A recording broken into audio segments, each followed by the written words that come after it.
जो बंदा 100 बार ये पढ़ता है सुबह और शाम, यानी फजर के बाद और मगरिब से पहले, वो शैतान के इफेक्ट से मीलों दूर हो जाता है। कंफर्म शैतान उसे इफेक्ट ही नहीं कर सकता। हम लोग को वसवसे आते हैं शैतान की तरफ से और हम उन वसवसों को डील नहीं कर सकते, तो हम समझते हैं हम पे किसी ने जादू करा दिया। और ये भी एक बड़ा मसला है, पाकिस्तान में हर दूसरा बंदा समझता है उस पर काला जादू हो गया। हालांकि काला जादू जो है ये कोई छोटी चीज नहीं होती है। और क्यों अल्लाह सुब्हानहू व तआला, व्हाई विल अल्लाह सुब्हानहू व तआला let black magic be done upon you? क्या आपको अल्लाह पे तवक्कल नहीं है? क्या अल्लाह आपकी हिफाजत नहीं कर रहा है? तो बहरहाल ये काला जादू तो बहुत एक्सट्रीम केस है। उससे पहले की जो एक चीज़ है वो वसवसे हैं। शैतान वसवसे डालता है, इंसान को परेशान करता है। उसका सबसे बड़ा वसवसा रिज़्क का वसवसा है कि तू फ़कीर हो जाएगा, तेरे पास रिस्क नहीं है, तेरे पास कमाने को नहीं है, तू खाएगा कहाँ से, तू फ़क्र की तरफ चला जाएगा। इसीलिए अल्लाह के नबी सल्लल्लाहु अलैहि वसल्लम ने फ़क्र से पनाह मांगी है। अल्लाहुम्मा इन्नी औज़ु बिका मिनल कुफ़्री वल फ़क्री, औज़ु बिका मिन अज़ाबिल क़ब्र, ला इलाहा इल्ला अंता। ओके, सुबह और शाम के अज़कार में से है अल्लाह मैं पनाह में आता हूँ तेरी, किससे? फ़क्र से, कुफ़र से, क्योंकि फ़क्र कुफ़र की तरफ ले जाता है एक्चुअली। ओके, सो फ़क्र के वसवसे आना, इसके अलावा फिर रिलेशनशिप्स के वसवसे आना, इसके अलावा लोगों को लड़वाना और गाड़ी चलाते हुए वसवसे आना, अजीब थॉट्स आना। ओके, दीज आर ऑल वसवसास फ्रॉम शैतान। और शैतान बुरे ख्वाब भी दिखा सकता है। तो हम वसवसों को कैसे डील करें? अल्लाह के नबी सल्लल्लाहु अलैहि वसल्लम ने बहुत आसान तरीका बताया कि 3 बार यहाँ स्पिट करके like this. Okay, you have to spit but not literally, but you have to make a face कि आप यहाँ पे 3 बार थूकें और थूक कर आप फिर लेफ्ट शोल्डर पे फिर आप कहें औज़ु बिल्लाहि मिनश शैतानिर रजीम। स्पेशली जब बुरा ख्वाब आए तो वो ज़ायल हो जाएगा और उस बुरे ख्वाब को ज़्यादा डिस्कस नहीं करना। और इसी तरह जब कोई और वसवसा आ रहा है तो यहाँ पर थूकें। जब शैतान आपको डिमोटिवेट करने की कोशिश कर रहा है, आप नमाज पढ़ रहे हैं, वो नमाज में बुरे ख्यालात डालने की कोशिश कर रहे हो, कि इस तरह भी शैतान करता है। क्योंकि नमाज में बुरे ख्यालात डालना एक ख़ास किस्म का शैतान होता है, इसको कहते हैं खंजब। खंजब नमाज में आके बुरे बुरे ख्यालात डालता है। उसको फिर ड्यूरिंग नमाज आप इस तरह से 3 बार यहाँ पर थूक के औज़ु बिल्लाह पढ़ें, औज़ु बिल्लाहि मिन शर्रि शैतानि मिन शर्रिहा। तो आप शैतान के वसवसों से जो है वो बच जाएंगे इंशाल्लाह। और अल्लाह सुब्हानहू व तआला ने कुरान में हमें बताया कि शैतान के जो वसवसे हैं, शैतान की जो प्लानिंग है, शैतान के जो अफेक्ट्स हैं, जो हमले हैं, वो बहुत वीक हैं। ओके, तो डरने की कोई बात नहीं, ऑल्दो उसकी एनमिटी बहुत ज़्यादा है, लेकिन हमारे पास अल्लाह रब्बुल आलमीन, हमारी हिफाजत अल्लाह सुब्हानहू व तआला करें। हमें अल्लाह पे तवक्कल करना चाहिए।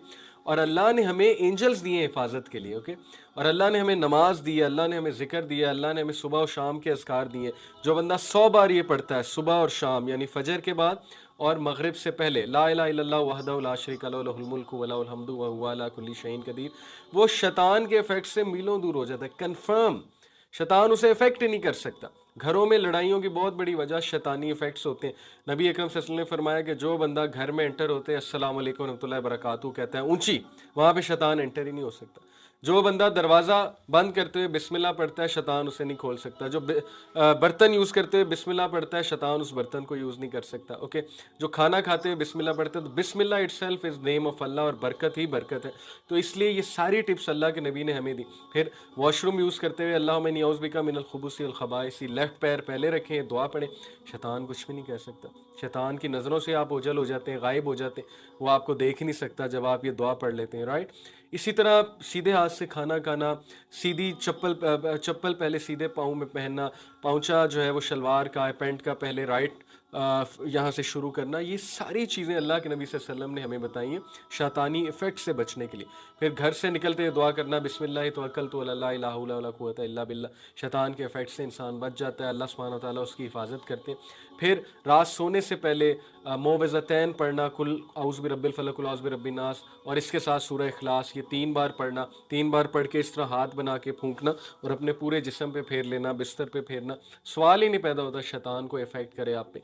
और तहारत करना, तहारत is very important. Okay, because जो बंदा तहारत करता है वो प्योर रहता है, वो ताहिर रहता है। और जाहिर है कि तहारत का हम ख्याल नहीं रखेंगे तो शैतान के लिए आसान हो जाएगा हमें इन्फ्लुएंस करना। और सूरह बकरा की आखिरी 2 आयात पढ़ना। ओके, इसी तरह जो है वो अल्लाह सुब्हानहू व तआला का नाम लेना कोई भी काम करने से पहले। So all these things Allah messenger सल्लल्लाहु अलैहि वसल्लम हैज़ टोल्ड अस, ताकि हम शैतान और उसके इफेक्ट से बच सकें। तो उससे घबराने की कोई बात नहीं है। बट हैविंग सेड इट, उसकी एनमिटी बहुत स्ट्रॉन्ग है। His purpose is to cause grief and sadness to the believers. His purpose is ultimately to take us to शिर्क, मायूसी फैलाना, अल्लाह से इनसिक्योर कर देना, अल्लाह से दूर कर देना और अल्लाह के बारे में नेगेटिव ख्यालात पैदा करना। Okay, but the solution is simple, औज़ बिल्लाह पढ़ें और आप सिंपली उसके इफ़ेक्ट्स को जो है वो रद्द कर दें और अल्लाह के बारे में बुरा ना सोचें और उसके वसवसों को ज़्यादा स्पेस ना दें, उसके वसवसों को जो है वो एक्शंस में ना लाएं। बहुत से लोगों के माइंड में बहुत कुछ आता है, लेकिन ज़रूरी नहीं कि आप अपने वसवसे बाकायदा डिस्कस करने लग जाएं। बहुत बार सब्र करना पड़ता है और जब आप सब्र करेंगे अल्लाह ताला आपको मज़ीद जो है वो तौफीक देंगे। शैतान के बारे में एक बात, एक स्टोरी मैं आपको सुनाता हूँ, वहाँ से अंदाज़ा लगा लें कि शैतान की एनमिटी इंसान के साथ कितनी स्ट्रॉन्ग है। इमाम इब्न कसीर इस आयत की तफसीर में ये वाक़या नकल करते हैं कि बनी इसराइल का एक आबिद था बारसीसा। बारसीसा पे लोग इतना ट्रस्ट करते थे, उससे मसले मसाइल पूछते थे, उसको हर चीज़ सौंपते थे, वो अमानत में ख़यानत नहीं करता था। 3 भाई थे, उनकी एक इकलौती बहन थी। वो 3 भाइयों को किसी ज़रूरी काम के लिए जाना पड़ा, आई थिंक जिहाद के लिए जाना पड़ा या किसी और ज़रूरी काम के लिए जाना पड़ा, तो उन्होंने पीछे से जो अपनी इकलौती बहन की ज़िम्मेदारी थी वो बारसीसा को सौंपी, ये सोचते हुए कि बहुत नेक आदमी है और डेफिनेटली ये हमारी बहन की हिफाजत भी करेगा, हमारी बहन की इज़्ज़त और आबरू इससे महफूज भी रहेगी और ये ज़िम्मेदार भी है। उसके दिल में आहिस्ता आहिस्ता कुछ चाहत है, शैतान ने वसवसे डालना शुरू किए। सबसे पहले वो खाना दिया करता था उसको, उनकी बहन को, और उनकी बहन जो है she use to say thank you, she use to appreciate, और फिर उसके दिल में चाहत है कि I need to see her, okay, और मैं इससे मज़ीद बात करूं, तो मज़ीद बात बढ़ी, मज़ीद बात बढ़ी, फिर देखने तक अमल आया और उसके बाद क्या हुआ कि वो अंदर घर जाके बाकायदा खाना देने लग गया और इस तरह स्लोली एंड स्टेडीली मुलाकातें होते होते होते होते एंड में they committed the sin that is ज़िना, और ये ख़ता उससे हो गई। और जब ये ख़ता हुई तो हुआ ये कि बारसीसा से वो गुनाह हुआ, उसके बाद शी बिकेम प्रेग्नेंट और बारसीसा को फिर इतना डर लगा कि मेरी इमेज ख़राब हो जाएगी, कल को लोग क्या बातें मेरे बारे में करेंगे, मैं तो एक्सपोज हो जाऊंगा, डिफेम हो जाऊंगा, थिंग्स लाइक दैट। शैतान ने फिर उसे ख्वाब दिखाया, उसको मज़ीद वसवसा डाला कि इसको मार दो। और विल यू बिलीव इट कि अपनी रेपुटेशन, अपनी इमेज के पीछे, क्योंकि ज़ाहिर है रेपुटेशन बहुत बड़ी चीज़ होती है, उसको प्रोटेक्ट करने के लिए उसने उसको मार दिया औरत को। और उसको मार के एक जगह दफना दिया एंड शी वॉज हामिला, प्रेग्नेंट थी। और उसके बाद जब उसके भाई वापस आए, उन्होंने पूछा हमारी बहन कहाँ है, बारसीसा जो है मासूम बन गया, मुझे नहीं पता। और फिर शैतान की एनमिटी चेक कीजिए कि ज़ाहिर है अब उसको फंसाना था, कंप्लीटली फंसाना था, उसको ग्रीफ कॉज करना था और अल्टीमेटली शिर्क की तरफ ले जाना था बारसीसा को। शैतान ने उस लड़की के भाइयों को ख्वाब दिखाया कि तुम्हारी लड़की, तुम्हारी बहन को इसने कत्ल कर दिया, फलानी जगह दफन किया। और फिर वो लोग वहाँ पर जब जाकर they take out the body, they realise कि तो इनकी बहन है। और बारसीसा पे फिर केस होता है, बारसीसा को अदालत में पेश किया जाता है, उसका जुर्म साबित किया जाता है और ऐन मौके पे जब उसको कत्ल की सज़ा सुनाई जाती है, यानी कि उसका सर कलम किया जाना होता है, तो शैतान उसके सामने जाहिर हो जाता है। कैन यू बिलीव इट, इब्लीस उसके सामने जाहिर हो जाता है और कहता है कि मुझे सजदा कर लो, मैं तुम्हें बचा लूंगा, क्योंकि अभी तक भी मैं तुम्हें बचाता आया हूँ, तुम्हें आइडियाज़ देते आया हूँ, मैं तुम्हारा खैर ख्वाह हूँ। तो वो डेस्परेशन में, जिंदगी और मौत थी ना, अब वो डेस्परेशन में इब्लीस को सजदा कर लेता है और जैसे ही वो सजदा करता है, इब्लीस कहता है इन्नी अखाफ अल्लाह रब्बुल आलमीन, मैं रब्बुल आलमीन से डरता हूँ, मेरा काम हो गया, मैं जा रहा हूँ, दैट्स इट। और उसी वक्त उसका सर कलम कर दिया जाता है। तो कितनी इबरतनाक कहानी है कि कहाँ कहाँ आबिद को उसने पकड़ा। आम आदमी की तो बात छोड़ देना आप, आम आदमी तो उसके चंगल में किस तरह से आता है, ये तो उसके लिए पीस ऑफ केक है, लेकिन किस तरह स्टेप बाय स्टेप उसने बारसीसा को जो है वो वसवसे डाल के फुट स्टेप्स की तरफ ले जाके पहले उससे जिना करवाया और उसके बाद अल्टीमेटली उससे शिर्क करवाया और फिर उसको कहा कि मेरा काम हो गया, मैं जा रहा हूँ।